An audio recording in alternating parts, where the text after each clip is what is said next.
My name's Anton. I'm from Cape Town in South Africa, and for this week's assignment, I'll be talking about configuring an EQ in Ableton Live 9 to reflect a large format mixing desk. And for the example in this lesson, I'll be using the same one that Loudon used in our lectures.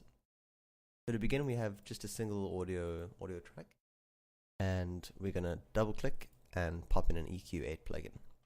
And for easy working, we're just going to double click to bring up this larger format frequency display, because it also makes our frequency view just a bit easier to work with. So to begin, let's look at what we have in this mixing desk. We have a high pass or low cut filter. We have a low shelving filter, a low mid bell filter, a high mid bell filter, and a high shelf. So let's go about seeing how we can configure each of these. First of all, we have 5 different filters or filter EQ ranges to filter. So let's see that, make sure that we have 5 in our Ableton EQ as well. Turn off the 6th. The first one will make that low cut or high pass filter set at 75 Hertz, which we can either configure by dragging or just typing in here 75. Then Ableton only gives you a 48 decibels per octave or 12 decibel per octave option for a low cut.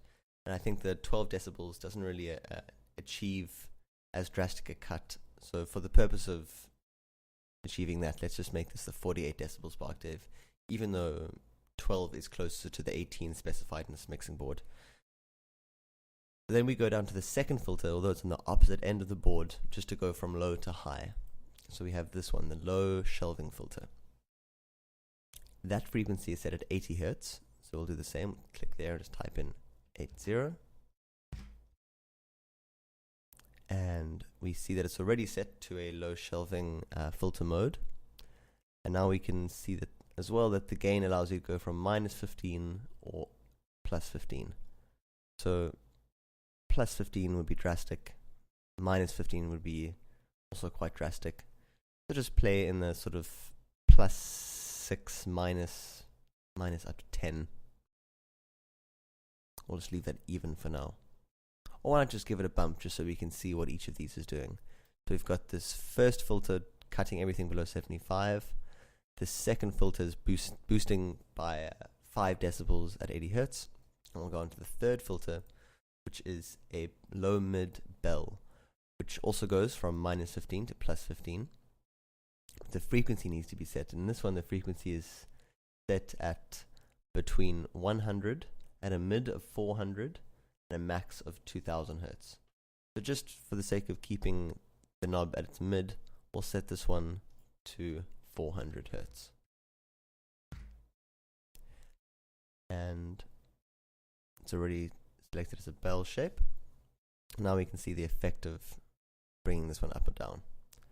Let's bring it a little down just to get a more dynamic EQ shape. Then we have our fourth range, which is the high mid bell. Also goes from -15 to +15. And the gain at its center is 2000 Hertz or 2 kilohertz, and it goes down as low as 400, high as 8000. So we'll also set this one to its middle value, which is 2000. Just give it a click, give it 2000. There it goes towards the end there. Now, we'll see, we'll pump this one up a little bit just to get a little wave in there. And our fifth and final frequency, which was just being hidden underneath 4 there, is a high shelving.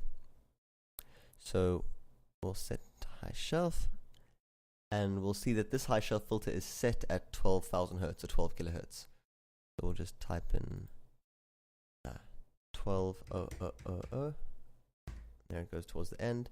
Now we can see that we can get a big high bump or a high cut at the end.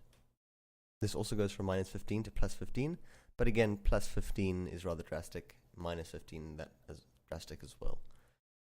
So we'll just use it enough such that we can see that it's having an effect.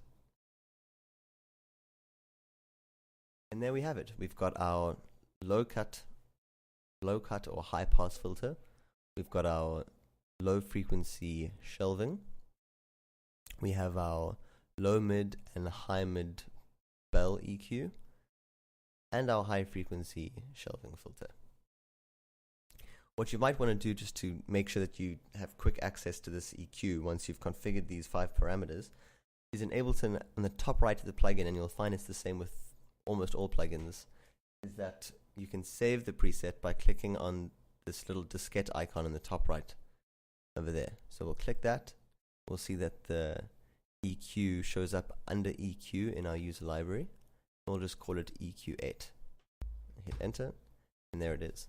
So now at any point, if you should delete this one, you can just go straight there, and we've got it already configured with all our parameters easily on hand. Thanks for watching my lesson. I hope that your week 5 assignments went well, and I look forward to marking them and seeing your comments and criticisms. Thanks very much. Bye.